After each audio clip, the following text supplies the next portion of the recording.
यह एक सस्पेंस कहानी है जिसमें शहर में एक लेडी का कत्ल हो जाता है। कुछ ही दिनों बाद उसी तरह से एक और कत्ल होता है। डिटेक्टिव किसी भी कीमत पर इस केस को सॉल्व करना चाहता है, जिसके लिए उसे सबूत इकट्ठा करने होंगे। कहानी की शुरुआत में वाल्टर को दिखाया जाता है, जो दिन में आर्किटेक्ट का काम करता है, पर वो एक राइटर बनना चाहता है। इसीलिए काम खत्म होने के बाद रात को वो शॉर्ट क्राइम फिक्शनल स्टोरीज लिखता है, जो उसकी वाइफ को पसंद नहीं होता। वो चाहती है कि वो एक बहुत बड़ा आर्किटेक्ट बने, राइटिंग में ध्यान ना दे। आज वो अपनी वाइफ को स्टेशन छोड़ने के लिए आया है, क्योंकि उसकी वाइफ की मॉम की तबीयत बहुत ज्यादा खराब है। वो बताता है कि मेरी जल्दी एक स्टोरी पब्लिश होने वाली है, पर उसकी वाइफ को ये बात बिल्कुल पसंद नहीं आती। दरअसल जब इनकी शादी हुई थी तब इनके बीच में बहुत प्यार था, पर अब धीरे धीरे वो खत्म हो रहा है, जिस बात को वाल्टर बहुत ज्यादा मिस करता है। दूसरी तरफ शहर में हमें मार्टी नाम के एक आदमी को दिखाया जाता है, जो एक कोवर्कर के साथ थिएटर में फिल्म देख रहा है। मार्टी बहुत ज्यादा अनकंफर्टेबल है, उसके चेहरे पर परेशानी होती है, इसीलिए बीच फिल्म से उठकर बाहर आ जाता है और फिल्म खत्म होने से पहले वो थिएटर में वापस आ जाता है। पर अगली सुबह हमें पता चलता है कि मार्टी की पत्नी की मृत्यु हो गई और अब उस केस को शहर का सबसे अच्छा डिटेक्टिव इन्वेस्टिगेट कर रहा है, जो कभी अपने केस को बीच में नहीं छोड़ता। वहीं हमें वाल्टर को दिखाया जाता है, जो अपनी नई कहानी पर काम करना शुरू कर चुका है। अगले दिन वो अपने घर पर एक पार्टी रखता है, जहां पर वाल्टर के बहुत सारे फ्रेंड्स आते हैं। उसकी एक फ्रेंड भी आई होती है, जिसके साथ उसकी एक और फ्रेंड है, और वह वाल्टर से अपनी फ्रेंड को इंट्रोड्यूस करवाती है, जिसका नाम एली है। वाल्टर एली से बातें करता है और बातों ही बातों में वो गैस करता है कि तुम एक सिंगर हो, जो गैस बिल्कुल सही होता है। दूर से वाल्टर की वाइफ ये सब कुछ देख रही होती है। उसे ये बिल्कुल पसंद नहीं आता।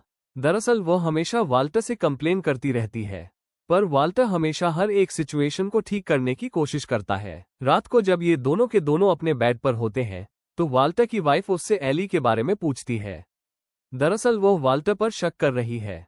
वाल्टर बताता है कि मैं पहली बार उससे मिला हूं।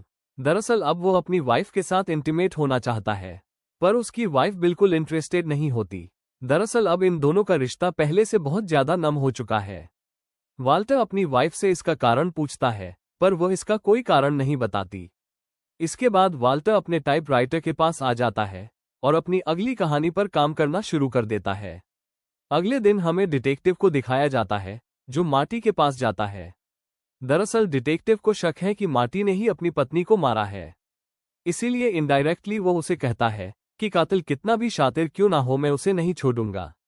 इसके बाद वो अपने ऑफिस वापस आ जाता है, जहां पर वो अपने कोलीग को बताता है कि मुझे लगता है कि मार्टी ने ही अपनी पत्नी को मारा है, लेकिन मैं उसे अरेस्ट नहीं कर सकता कि मार्टी के कोलीग ने गवाही दी है कि जिस रात को मार्टी की पत्नी की मृत्यु हुई थी, यानी कि उसे मारा गया था, उस रात को मार्टी उसके साथ फिल्म देख रहा था।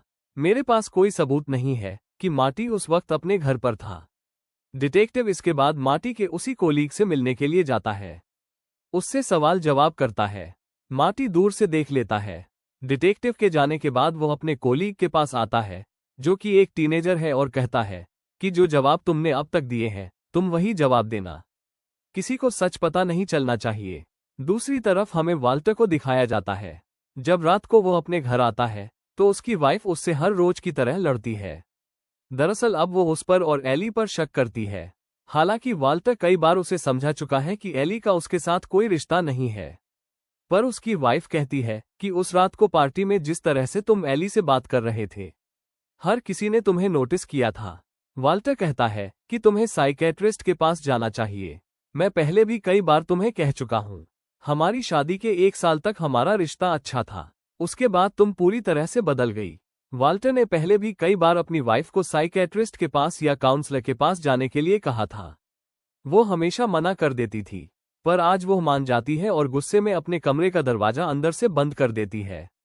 इस बात से वाल्टर को बहुत गुस्सा आता है और वो एक बार में आ जाता है, जहां पर वो न्यूज़पेपर पर एक बार फिर से मार्टी की वाइफ के केस को पढ़ता है। दरअसल वो शुरू से इस केस को फॉलो कर रहा है और उसे पूरा यकीन है कि मार्टी ने अपनी पत्नी को मारा है। इसके बाद जब वो अपने घर वापस आता है तो देखता है कि उसकी वाइफ ने अपनी जिंदगी का खात्मा करने की कोशिश की। उसने बहुत ज्यादा गोलियां खा ली होती है, इसीलिए वो उसे हॉस्पिटल ले जाता है। वो बहुत ज्यादा फ्रस्ट्रेट हो चुका है। डॉक्टर कहता है कि तुम्हें अपनी वाइफ को किसी काउंसलर के पास ले जाना चाहिए। हालांकि उसने पहले कोशिश की थी पर उसकी वाइफ उसकी बात कभी नहीं मानती। वो अपने घर वापस आ जाता है और अगले दिन एली उससे मिलने के लिए आती है। वो कहती है कि तुमने मुझे बताया था कि सैटरडे को तुम्हारी वाइफ घर पर नहीं रहती, इसीलिए मैं तुमसे मिलने के लिए आई हूँ। आज रात को मेरी एक जगह पर परफॉर्मेंस है, मैं चाहती हूँ कि तुम वहां पर आओ। दरअसल वो वाल्टर को इनवाइट करती है। वाल्टर भी उसकी बात मान जाता है और वो उस जगह जाता है जहां पर वो परफॉर्म कर रही होती है। उसे एली बहुत अच्छी लगती है, पर वो अपनी वाइफ से भी बहुत प्यार करता है। अगले दिन उसकी वाइफ हॉस्पिटल से डिस्चार्ज हो जाती है। वो बहुत ज्यादा सैड है। वो वाल्टर से कहती है कि मुझसे वादा करो, तुम मुझे छोड़कर कभी नहीं जाओगे। वाल्टर कहता है कि मैं वादा करता हूँ। और जब ये दोनों घर वापस आते हैं तो वाल्टर की वाइफ देखती है कि वहां पर एली के दिए हुए फ्लावर्स हैं, जो देखकर उसे वाल्टर पर बहुत गुस्सा आ जाता है। वो वाल्टर से कहती है कि तुम्हें एडमिट करना पड़ेगा कि तुम्हारा और एली का अफेयर चल रहा है। वाल्टर कहता है कि मेरे पास तुम्हारे शक का कोई इलाज नहीं है, तुम्हें मुझ पर शक करना बंद करना होगा। और अब एक बार फिर से वह मार्टी की पत्नी के केस को न्यूज़पेपर पर रीड करता है। उसके मन में जिज्ञासा जागती है कि उसे एक बार मार्टी से मिलना चाहिए। दरअसल वो देखना चाहता है कि असली कातिल कैसा होता है। उसके मुताबिक मार्टी ने ही अपनी पत्नी को मारा है। वो हमेशा इसी तरह की कहानियां लिखता है जो कि फिक्शनल होती है। असल जिंदगी में वह एक कातिल को एक्सपीरियंस करना चाहता है, इसीलिए वो तय करता है कि वो मार्टी से मिलने उसके बुक स्टोर जाएगा। दरअसल मार्टी का बुक स्टोर होता है जहां पर वाल्टर एक बुक खरीदने के बहाने जाता है। बातों ही बातों में वो मार्टी से पूछता है कि मैंने तुम्हारी पत्नी के केस के बारे में न्यूज़पेपर पर पढ़ा था, क्या उसके कातिल का कुछ पता चला? ये सुनकर मार्टी को गुस्सा आता है और वाल्टर वहां से चला जाता है। रात को जब वह अपने घर वापस आता है तो उसकी वाइफ कहती है, मैंने तुम्हें तुम्हारे ऑफिस से फॉलो किया था, मुझे पता है कि तुम एली से मिलने गए थे, मुझे सब कुछ सच बता दो। वाल्टर कहता है कि हमारे बीच में कुछ नहीं चल रहा, मैं इस बात की एक्सप्लेनेशन तुम्हें नहीं दे सकता, मैं परेशान हो चुका हूँ, इसीलिए मैंने डिवोर्स लेने का फैसला कर लिया है। उसकी वाइफ कहती है कि अगर तुमने ऐसा किया तो मैं अपनी जिंदगी का खात्मा कर लूंगी, जिसके जिम्मेदार तुम होंगे। अगले दिन जब वाल्टर अपने घर वापस आता है तो देखता है कि उसकी वाइफ घर पर नहीं है। घर की हाउस हेल्प से उसे पता चलता है कि उसकी वाइफ की मॉम की तबीयत एक बार फिर से खराब हो चुकी है, इसीलिए वो उनसे मिलने जा रही है। दरअसल अक्सर उसकी मदर इन लॉ यानी कि उसकी वाइफ की मॉम की तबीयत खराब रहती है, इसीलिए उसे अपनी मॉम के पास जाना पड़ता है। और अब वाल्टर स्टेशन अपनी वाइफ से मिलने के लिए आता है, जहां पर वो अपनी वाइफ से पूछता है कि तुमने मुझे इस बारे में क्यों नहीं बताया? वो कहती है कि मैं तुम्हारा काम और भी आसान करना चाहती थी, अब तुम्हारे पास 2 और दिन है, तुम जितना चाहो एली से मिल सकते हो। वो बस में बैठकर वहां से चली जाती है। वाल्टर उससे और बातें करना चाहता है, इसीलिए वो अपनी गाड़ी से बस का पीछा करता है। कुछ देर के बाद बस एक रेस्टोरेंट पर रुकती है, जहां पर वाल्टर अपनी वाइफ को ढूंढने की कोशिश करता है और उसे अपनी वाइफ वहां पर नहीं मिलती। अगली सुबह जब वो घर वापस आता है तो उसकी हाउस हेल्प उसे बताती है कि तुम्हारी मदर इन लॉ यानी कि तुम्हारी वाइफ की जो मॉम थी उनकी मृत्यु हो चुकी है। साथ ही उसे ये पता चलता है कि उसकी वाइफ अपनी मॉम के घर पहुंची नहीं, जिससे वाल्टर बहुत ज्यादा परेशान हो जाता है। दूसरी तरफ हमें एक लेडी की डेड बॉडी को दिखाया जाता है जो ऊपर ब्रिज से गिर गई थी, इस वजह से उसकी मृत्यु हो गई और यह वाल्टर की वाइफ होती है जो अब इस दुनिया में नहीं रही। इस केस को भी वही डिटेक्टिव हैंडल करता है जो कि मार्टी की वाइफ के मर्डर केस को हैंडल कर रहा है। वो वाल्टर को अपने पास बुलाता है और पूछता है, क्या तुम्हारी वाइफ ने खुद जानबूझकर ऐसा किया है? वो कहता है कि पहले एक बार वो ऐसा करने की कोशिश कर चुकी है, मुझे नहीं पता कि उसने खुद किया है या किसी और ने। डिटेक्टिव पूछता है कि उस रात को तुम कहां पर थे? वो बताता है कि मैं अपनी फ्रेंड एली से मिलने के लिए गया था। दरअसल वाल्टर की वाइफ का शक बिल्कुल सही था, वो हमेशा से एली को पसंद करता था और उस रात को जब उसकी वाइफ अपनी मॉम से मिलने के लिए जा रही थी तो वह एली से मिलने के लिए गया, जहां पर ये दोनों इंटीमेट हुए। यहां से निकलकर वाल्टर एली के पास जाता है और उसे बताता है कि डिटेक्टिव ने मुझे उस रात के बारे में पूछा था, इसीलिए मैंने उसे सब कुछ बता दिया, मुझे तुम्हारा नाम लेना पड़ा, जो सुनकर एली को बिल्कुल अच्छा नहीं लगता। वहीं डिटेक्टिव को दिखाया जाता है जो मार्टी के पास जाता है, उसे बताता है कि शहर में उसी तरह से एक और हत्या हुई है जिस तरह से तुम्हारी पत्नी की हुई थी। जब भी किसी पत्नी की हत्या होती है, अक्सर उसके पीछे पति होता है। मैं तुम्हारे कोलीग से लगातार इन्वेस्टिगेशन कर रहा हूं, जो उस रात को थिएटर में तुम्हारे साथ था। अगर मुझे कोई भी सुराग मिला तो तुम्हें पता है कि इसका अंजाम क्या होगा। वह वाल्टर की वाइफ का फ्यूनरल होता है, जहां पर वाल्टर का दोस्त भी आता है। वो अपने दोस्त को बताता है कि मेरी वाइफ हमेशा मेरे ऊपर शक किया करती थी। मुझे बहुत गुस्सा भी आता था। कभी कभी तो ऐसा लगता था कि मैं उसकी जान ले लूं। उसका दोस्त कहता है कि लगने में और करने में बहुत फर्क होता है। इसके बाद वाल्टर की जो हाउस हेल्प होती है वह भी घर छोड़कर चली जाती है, क्योंकि उसे लगता है कि वाल्टर ने ही अपनी वाइफ को मारा है। अब डिटेक्टिव एक बार फिर से वाल्टर को इन्वेस्टिगेशन के लिए बुलाता है, जहां पर पहले से एक आदमी होता है जो वाल्टर को देखकर कहता है कि हाँ, उस रात को रेस्टोर में यही थे। इसके बाद वह आदमी चला जाता है और अब डिटेक्टिव वाल्टर से कहता है कि उस रात को जब तुम्हारी वाइफ अपनी मॉम से मिलने के लिए जा रही थी तो तुम उसे ढूंढते ढूंढते एक रेस्टोरेंट तक पहुंच गए थे जहां पर बस रुकी थी। तुमने इस बारे में मुझे कुछ नहीं बताया। वाल्टर कहता है कि यह सच है। उस रात को मेरी वाइफ मुझे रेस्टोर में नहीं मिली थी। मुझे लगा कि वो टैक्सी लेकर अपनी मॉम के घर चली गई होगी, इसीलिए मैं वहां से निकलकर एली से मिलने पहुंच गया। और वैसे भी मैं अपनी वाइफ से डिवोर्स लेने वाला था। और अब डिटेक्टिव उसे कहता है कि जिस तरह से तुम्हारी वाइफ को मारा गया था उसी तरह से मार्टी की वाइफ को भी मारा गया था। क्या तुम मार्टी को जानते हो? वाल्टर कहता है कि नहीं। अब रात को जब वाल्टर अपने घर आ जाता है तो एली उससे मिलने के लिए आती है। ये दोनों ड्रिंक कर रहे होते हैं और तभी डिटेक्टिव इनके घर पर पहुंच जाता है। वो एली को छुपा देता है, पर डिटेक्टिव जब अंदर आता है तो वो समझ जाता है कि यहाँ पर वाल्टर के साथ कोई और भी है, क्योंकि वो वहां पर शराब के 2 गिलास देख लेता है। वो घर को अच्छी तरह से देखता है। वो वाल्टर के वर्क प्लेस को भी देखता है जहां पर वो राइटिंग का काम करता है। वहां पर न्यूज़पेपर का वही पेज खुला होता है जिस पर मार्टी की वाइफ के मर्डर की न्यूज होती है, जो देखकर डिटेक्टिव को बहुत गुस्सा आता है। वो कहता है कि तुमने मुझसे झूठ कहा था कि तुम मार्टी के बारे में कुछ नहीं जानते। वाल्टर कहता है कि मैं एक राइटर हूं। अपनी कहानी के लिए मुझे इस तरह के केसेस को पढ़ना पड़ता है। मैं इस बारे में भूल गया था। डिटेक्टिव यहां से चला जाता है और वाल्टर को समझ में आ चुका है कि डिटेक्टिव को उस पर शक है। इसीलिए एली और अपने दोस्त से इस बारे में डिस्कस करता है, जो उसे सजेस्ट करते हैं कि तुम्हें एक लॉयर को हायर कर लेना चाहिए। वाल्टर कहता है कि मैंने कोई गलत काम नहीं किया, इसीलिए मैं किसी लॉयर को हायर नहीं करूंगा। उसका दोस्त जो उसके साथ काम भी करता है, वो कहता है कि तुम्हें कुछ दिनों के लिए छुट्टी ले लेनी चाहिए।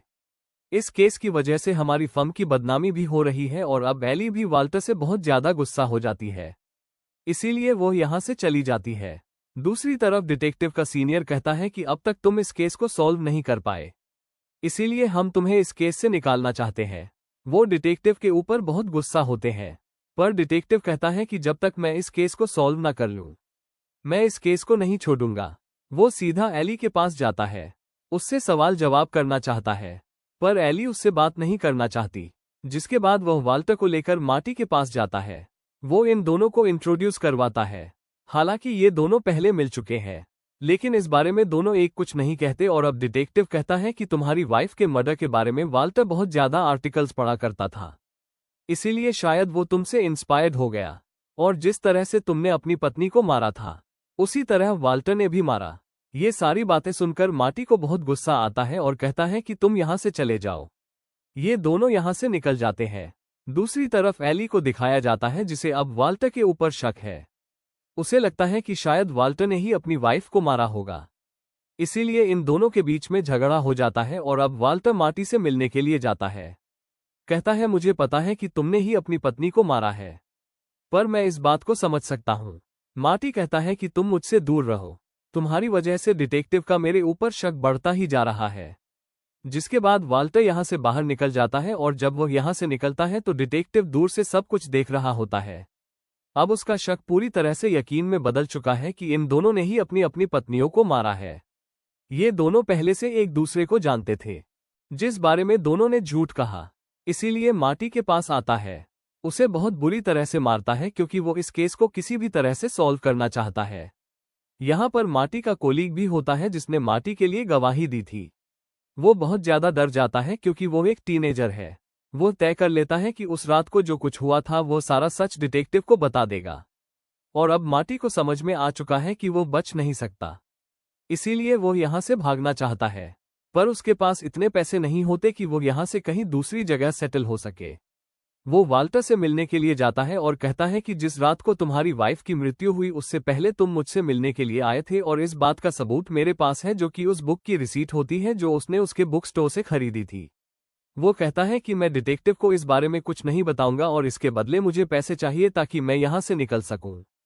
पर उसकी बातों से वाल्टर नहीं डरता, उसे एक पैसा नहीं देता।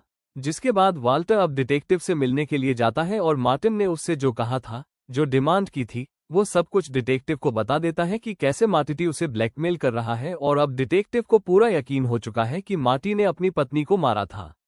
साथ ही वाल्टर से कहता है कि जल्दी मैं अपनी रिपोर्ट सबमिट करने वाला हूं, तुम दोनों को मुझसे कोई नहीं बचा सकता।